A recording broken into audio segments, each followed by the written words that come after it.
বর্ধমান শহরের একটি নামে পরিচিত সংস্থা AIM ডান্স একাডেমি এবং এম ক্রিয়েটিভের 10ম বর্ষপূর্তি উপলক্ষে গত কয়েকদিন আগে টাউন হলে সর্ববৃহৎ অঙ্কন প্রতিযোগিতার আয়োজন করা হয়েছিল এবং আজ তার পুরস্কার বিতরণী অনুষ্ঠান এবং বিশেষ সাংস্কৃতিক অনুষ্ঠান অনুষ্ঠিত হয়ে গেল।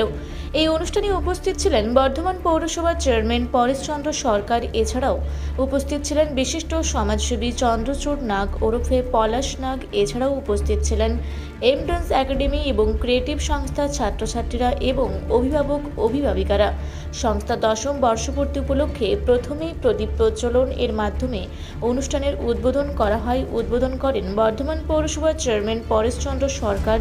পরে কেক কেটে 10ম বর্ষে জন্মদিন পালন করা হয়। সাথে সাথে বিশেষ অতিথি বর্ধমান পৌরসভার চেয়ারম্যান পরেশচন্দ্র সরকারকে উত্তরীয় পরিয়ে পুষ্পস্তবক দিয়ে সংবর্ধনা দেওয়া হয়। তারপর সাংস্কৃতিক অনুষ্ঠানে আবৃত্তি, একক নৃত্য, সমবেত নৃত্য এবং সঙ্গীত পরিবেশন করেন সংস্থার ছোট থেকে বড় ছাত্রছাত্রীরা। আজকে মূলত প্রাইজ ডিস্ট্রিবিউশন ছিল। এর আগে আপনারা দেখেছেন 8ই মার্চ আমরা ড্রয়িং কম্পিটিশন করেছিলাম বর্ধমান টাউন হলের এই ব্যাকস্টেজে। অনুষ্ঠানটি অনুষ্ঠিত হয়েছিল। প্রায় 550 ছেলেমেয়ে পরীক্ষা দিয়েছিল। আজকে আমরা প্রত্যেকটা গ্রুপ থেকে 10 জন করে নির্বাচিত করেছি। টোটাল 30 জনকে আমরা এখান থেকে পুরস্কৃত করব এবং তার সাথে সাংস্কৃতিক অনুষ্ঠান আছে। ক্যাশ প্রাইজ থেকে শুরু করে মেমেন্টো সব ধরনের জিনিসপত্রই কিন্তু রয়েছে। আজকে কতজনকে পুরস্কার দেওয়া হচ্ছে? 30 জন। আচ্ছা, কোন কোন গ্রুপে দেওয়া হচ্ছে? বিভাগ ক, খ আর গ প্রত্যেকটা গ্রুপ থেকে 10 জন করে নির্বাচিত করা হয়েছে। প্রথম 5 জন, প্রত্যেকটা গ্রুপের প্রথম 5 জনকে ক্যাশ প্রাইজ আর বাকি 5 জনকে মেডেল, এবং প্রথম ওই যে 5 জন তারা কিন্তু মেমেন্টোটাও পাচ্ছে। সাংস্কৃতিক অনুষ্ঠানে কি কি রাখা হয়েছে? নাচ, গান, আবৃত্তি, এবং একটা সুযোগ ছিল যে এই 30টা বাচ্চা যারা প্রথম থেকে 10 নম্বর স্থান অধিকার করেছে তারা কিন্তু আজকে বিনামূল্যে এইখান থেকে পারফর্ম করার সুযোগটা কিন্তু তারা পেয়েছে। কেউ আবৃত্তি করছে, কেউ গান করছে, কেউ নাচ করবে। আজকে কে কে উপস্থিত ছিলেন? আজকে আমাদের শ্রদ্ধেয় এবং মাননীয় পরেশচন্দ্র সরকার মহাশয়, বর্ধমান পৌরসভার চেয়ারম্যান, তিনি উপস্থিত ছিলেন। বিশিষ্ট শিক্ষাবিদ পলাশবাবু ছিলেন এবং সমাজসেবী তিনি, এবং আরও গুণী মানুষের কিন্তু আসার আজকে কথা রয়েছে। আচ্ছা, আপনার নাম, পরিচয়? আমার নাম শান্তনু সিং, কর্ণধার, এম ডান্স অ্যান্ড ক্রিয়েটিভ। তুমি আঁকার কম্পিটিশানে কোন স্থান অধিকার করেছো? বিভাগে কী হয়েছে?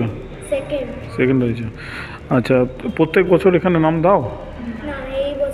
আচ্ছা, এমনি চতুর্দিকে যে আঁকার কম্পিটিশান যেগুলো হয়, অঙ্কন প্রতিযোগিতা হয়, নাম দাও তুমি?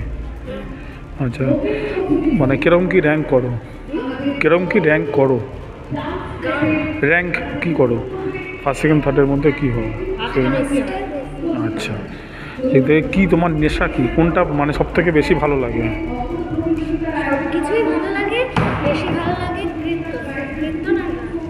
কীর্তনও করো তুমি? আচ্ছা, বাহ। তোমার বাড়ি কোথায়? আচ্ছা, কোন স্কুলে পড়ো? আচ্ছা, তোমার নাম? আচ্ছা, বড় হয়ে কি হতে চাও তুমি? মানে গান, কীর্তন করতে চাই, আর বাকি সব ঠাকুর, ছবি আঁকা সব দিকেই করতে চাই। আচ্ছা, তোমাকে কে সাপোর্ট করে? সব থেকে বেশি সাপোর্ট কে করে? মা, বাবা সবাই করে। আচ্ছা, আরেকবার তোমার নাম? লোকেশনের মাঠে বৃষ্টির জন্য সেটা বিঘ্নিত হয় এবং গাড়ির জন্য আজকে আবার এই দুদিন পরে ওদের এই হলের ভেতরে অনুষ্ঠান করতে হচ্ছে। স্বাভাবিকভাবেই অল্প বয়সী ছেলেমেয়ে।